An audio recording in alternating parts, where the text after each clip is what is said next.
الحمد لله رب العالمين والصلاة والسلام على نبينا محمد وعلى آله وأصحابه أجمعين. أما بعد, on va donc faire, je pense, un petit rappel aussi sur Ramadan, et un petit point déjà sur cette première presque semaine. La semaine dernière, qui était là ou qui n'était pas là? Du coup, je vais faire un petit résumé de ce qu'on a vu la semaine dernière pour justement voir des rappels, on va dire, circonstanciés, c'est-à-dire en fonction de vos besoins, Inch'Allah. Heu, En bref, on a vu 2 choses.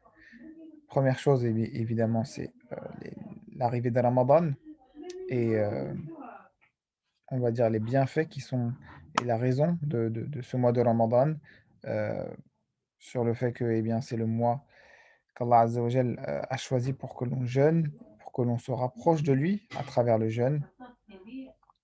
Et qu'il y a d'autres bienfaits comme, évidemment le Coran, la prière, et que tout ça, c'est des péchés qui seront pardonnés, mais c'est pas que ça. Tous ces adorations, c'est des moyens, c'est-à-dire c'est comme une route qu'on emprunte, et quand on choisit une route, on la choisit pas pour rester dessus, on la choisit parce qu'on a une destination, et cette destination, c'est la piété, et la piété, on a dit, c'est l'obéissance d'Allah Azza wa Jal. Et il y a des règles à suivre que vous connaissez sur le jeûne.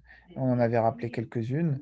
Je ne vais pas, revenir sur toutes ces règles-là, mais voilà, le plus important, bien sûr, c'est de ne pas manger, de ne pas boire de l'eau au coucher du soleil. Et puis, on va revenir peut-être sur des conseils sur ces 2 parties-là. D'abord, bien sûr, le plus important, sur la partie spirituelle, et ensuite sur la partie plus, corporelle, ou peut-être commencer par le contraire. En général, ça c'est plus parlant pour vous. Qu'est-ce qui, comment s'est passé déjà juste l'aspect jeûne de ces 5 voire 6 premiers jours? Est-ce que c'était, facile, difficile? Comment ça s'est passé? Est-ce qu'il y en a qui veulent intervenir?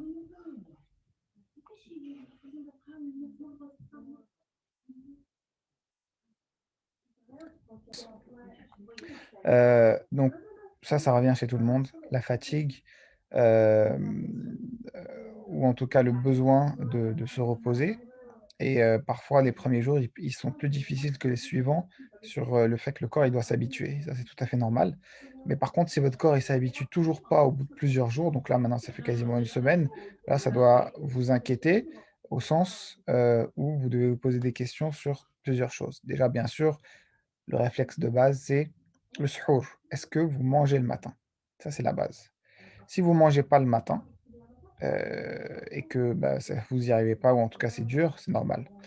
Maintenant, il y en a qui vont dire: «Mais j'arrive pas à manger le matin», et ça, je pense que c'est difficile pour tout le monde aussi de manger le matin. C'est pas, surtout qu'on se lève pas à 7 heures ou 8 heures, on se lève à 5 heures, et encore ça, c'est, ceux qui se lèvent juste avant le fajr. Il y en a qui se lèvent à 4 heures pour être tranquille, et cetera. Donc c'est normal qu'on ait du mal à manger. Mais par contre, il y a quelque chose qui va rendre les choses encore plus difficiles, c'est si on mange beaucoup la veille, c'est-à-dire au moment de la rupture du jeûne. Parce que votre ventre, eh ben, il n'a pas mangé de la journée. Donc naturellement, vous allez avoir faim, donc vous allez le blinder, c'est-à-dire que vous allez manger beaucoup plus qu'un repas. Et donc c'est normal que déjà, et en plus le repas il est tard, donc après quasiment 21 heures, et il y en a même qui continuent à manger pendant toute la nuit. Donc c'est normal que de 21 heures à 5 heures du matin, le ventre il ait pas le temps de digérer, et que, il y ait pas assez de place dans le ventre. Et du coup ça vous porte préjudice, parce qu'en fait, même si vous avez beaucoup mangé, c'est pas du tout l'équivalent du suhour, du repas juste avant le fajr, quand vous mangez le soir. Parce que, bah, entre-temps, même en dormant, vous consommez de l'énergie, et du coup, bah, en réalité, ça va pas vous permettre de tenir toute la journée. Ça, c'est la première chose sur sur les raisons pour lesquelles parfois vous pouvez être fatigué. La deuxième, il y a un bon conseil, c'est bien sûr la sieste. Ça, c'est quelque chose qui va vous redonner de l'énergie. Moi, à 16 heures, j'étais KO. J'ai fait une sieste de quoi? Une demi heure franchement, je suis refait, quoi. J'ai, c'est pas comme si j'avais mangé, c'est vrai. Mais vraiment, là, je sens que j'aurai encore assez d'énergie, machallah, jusqu'à la rupture du jeûne. Donc, ne pas hésiter à faire une voire 2 siestes. Alors, c'est quoi une sieste? Est-ce que ça veut dire forcément je m'endors? Non, c'est pas ça. Une sieste, ça veut dire je garde les yeux fermés, j'essaye de pas trop réfléchir. Bien sûr, je suis pas sur mon téléphone ou en train de regarder quelque chose. Non, une sieste, c'est vraiment j'essaye de dormir. Mais je suis pas forcément endormi. Je vais être dans un état parfois, soit pas du tout endormi et donc juste je repose mon corps, mais l'idéal, c'est d'arriver presque à l'endormissement. Et ça repose. Alors, il y en a qui arrivent encore plus à jeûner, pardon, à dormir. Il y en a qui, même en journée, une petite sieste pendant une demi heure, 1 heure, ils arrivent à dormir direct. Ça, c'est bien aussi. Par contre, là où il faut faire attention à la sieste, c'est de ne pas dormir genre 2 3 heures, parce que ça risque de, bah, vous empêcher de dormir le soir. Et puis, l'avant-dernier ouais, le dernier conseil que j'ai à vous donner là-dessus, c'est vos repas. Vos repas du suhour. Attention aussi, parce qu'il y en a qui vont manger comme si c'était le petit-déj et c'est pas le petit déjeuner. Le suhour, c'est pas le petit déjeuner parce que le petit déjeuner, en général, on va manger des choses sucrées. On va manger, des tartines à la confiture, on va manger, des céréales hyper sucrées et cetera, des gâteaux. Ces 3 choses que je viens de citer, c'est vraiment à éviter. Gâteau, quand je dis gâteau, c'est gâteau industriel. Céréales, pareil, la plupart des céréales, tout ce qui est genre les trucs pour enfants, quoi. Qui sont sucrés, type, Frosties et compagnie et tout ce qui est bon, bien sûr, soda, j'en parle même pas, hein. Ça, j'espère, que vous buvez pas ça dès le matin. Mais j'ai dit tout ce qui est sucré, même confiture. Même confiture, c'est à éviter parce qu'en fait, c'est pas le petit déj et quand vous allez manger du sucré, ça va vous servir que pour la 1 heure après, alors que vous, vous allez vous rendormir. Ça va même vous empêcher de vous rendormir, d'accord? Vous allez me dire: «On mange quoi alors?» Bah, j'ai parlé de gâteaux industriels et de céréales plutôt pour enfants parce que ça, malheureusement, ils mettent plein de sucre dedans exprès pour rendre les enfants dépendants, addicts. C'est une drogue le sucre, d'accord? Par contre, il y a certaines céréales, les céréales sans sucre, les céréales avec, qui sont plutôt pas pour enfants, d'ailleurs vous les voyez plutôt pour les pubs pour adultes. Malheureusement, ils mettent encore du sucre, mais beaucoup moins. Ou encore les gâteaux qui sont pas industriels, c'est-à-dire, si vos parents ou vous-même vous faites des gâteaux, en dosant le sucre, en n'en mettant quasiment pas, juste, peut-être un tout petit peu ou en tout cas en mettant plutôt du miel ou des choses comme ça, et remplacer, donc ces gâteaux par ça ou par, de la brioche, par, tout ce qui est féculent aussi, des pâtes, du riz, du couscous, des fruits à coque, c'est-à-dire, tout ce qui est noisettes, beurre de cacahuète, beurre d'amande ou amande et cetera. Et ça déjà, c'est des choses qui vous donnent le plus de calories et qui vous permettent de vraiment tenir le plus la journée. Donc ça, c'est sur la partie, alimentaire et ça, c'est important aussi parce que c'est ça qui va faire que votre journée aussi, vous avez de l'énergie pour la partie spirituelle, d'accord? Et en parlant de spiritualité, qui veut partager justement, ses objectifs, et est-ce qu'il a réussi à les atteindre ou pas? Est-ce qu'il a rencontré ouais, il a rencontré des difficultés là-dessus? Alors, il y a eu, plusieurs bonnes choses sur le fait de se fixer comme objectif de lire du Coran, sur le fait de, guider la prière du tarawih à la maison pour pouvoir réviser, parce que malheureusement les mosquées sont fermées en plus. Donc ça c'est des bons objectifs et il y a eu du coup l'objectif de, entre guillemets, «arrêter de mal parler». Et du coup, l'une des raisons qui explique pourquoi, on n'arrive pas à parfois à atteindre nos objectifs, c'est qu'ils sont pas assez bien définis. Ça veut dire quoi, pas assez bien définis?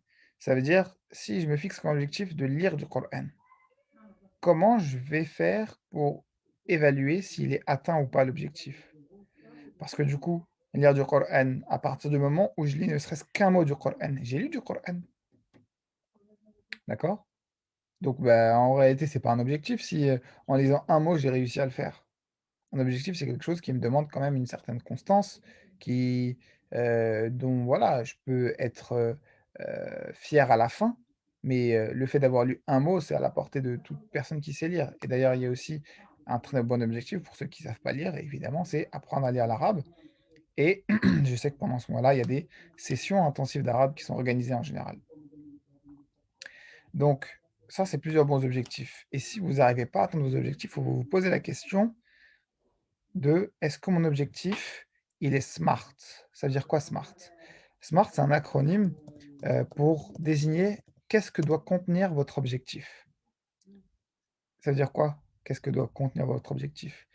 Si votre objectif, il n'a pas les 5 lettres de SMART, eh bien, vous allez avoir du temps vous allez avoir, pardon, du mal à le réaliser. S comme spécifique ou précis. Ça veut dire quoi?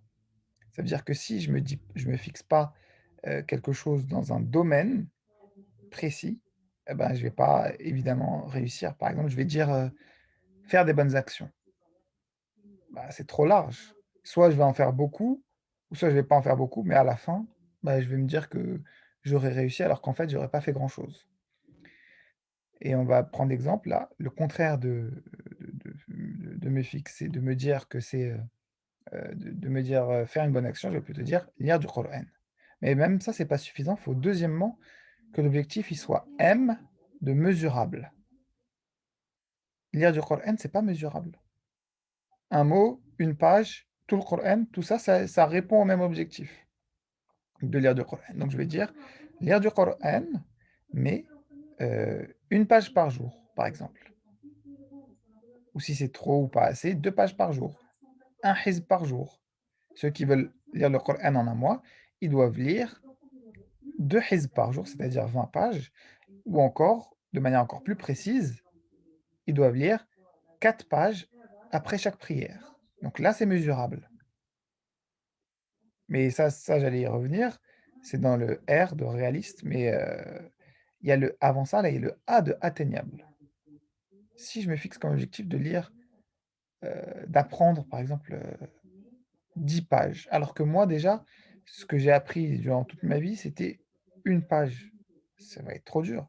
Il faut que je me fixe quelque chose qui est à mon niveau. Il y a le R ensuite de réaliste et là, c'est-à-dire que ça va faire le lien à ce que j'ai dit tout à l'heure. Par exemple, est-ce que, heu, je vais réussir à lire 20 pages par jour et pour que j'arrive à lire 20 pages par jour, il faut que, eh bien, je mette cet objectif-là, soit je fixe un moment dans la journée ou soit je le partage et ça fait le lien justement avec la dernière lettre qui est T de temporel. Eh bien, ça veut dire quoi? Ça veut dire, bah, le répartir dans la journée, heu et se dire: «Bah, là, on est le 6e jour de Ramadan, donc il me reste plus que 25 jours. Est-ce que je vais réussir à tenir cet objectif-là?» Et pour parler concrètement, tout à l'heure, on a dit, hem, arrêter de mal parler. Arrêter de mal parler, c'est pas suffisamment spécifique. Il faut se préciser, est-ce que c'est des gros mots? Est-ce que c'est du mensonge?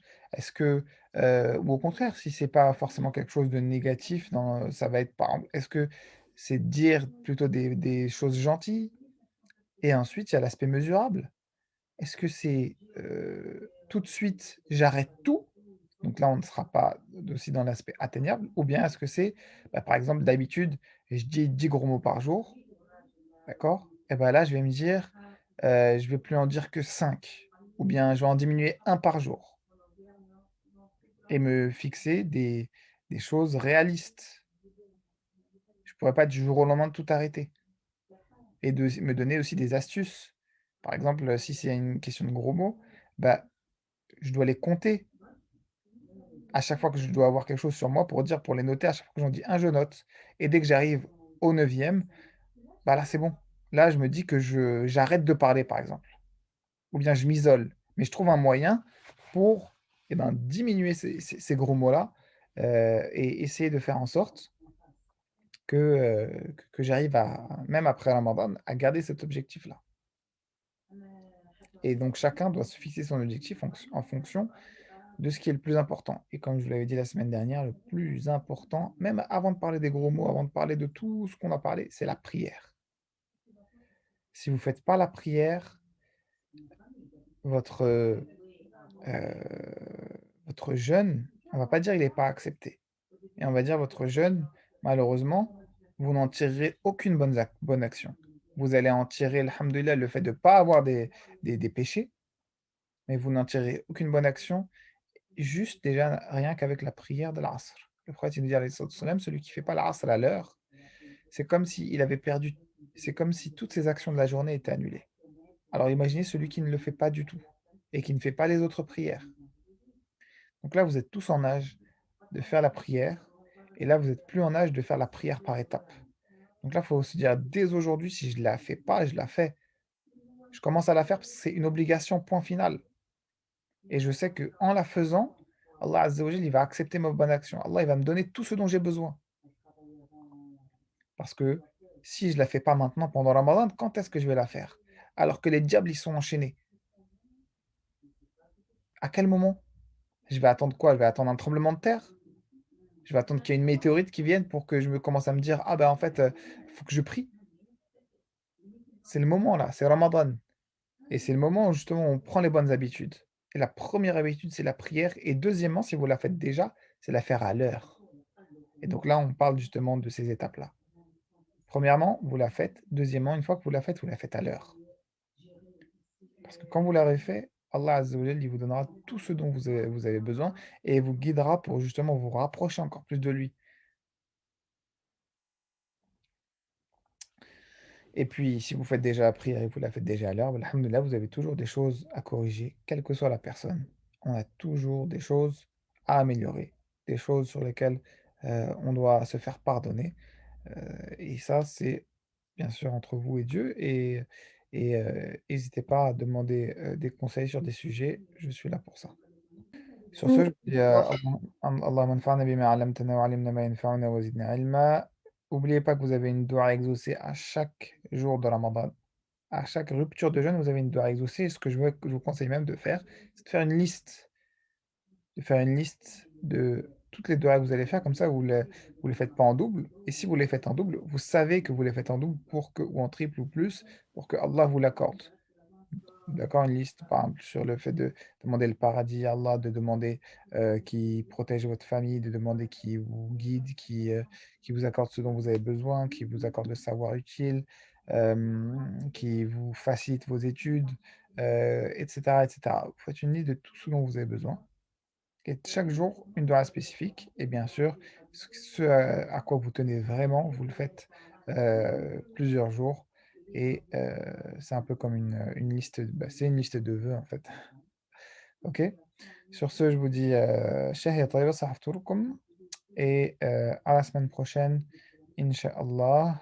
Wassalamu alaikum wa rahmatullahi wa barakatuh. Wa akhiru da'wana anil hamdulillahi rabbil alamin. السلام عليكم. Alaykum assalam. السلام عليكم. السلام عليكم. Wa السلام عليكم. السلام عليكم. السلام عليكم.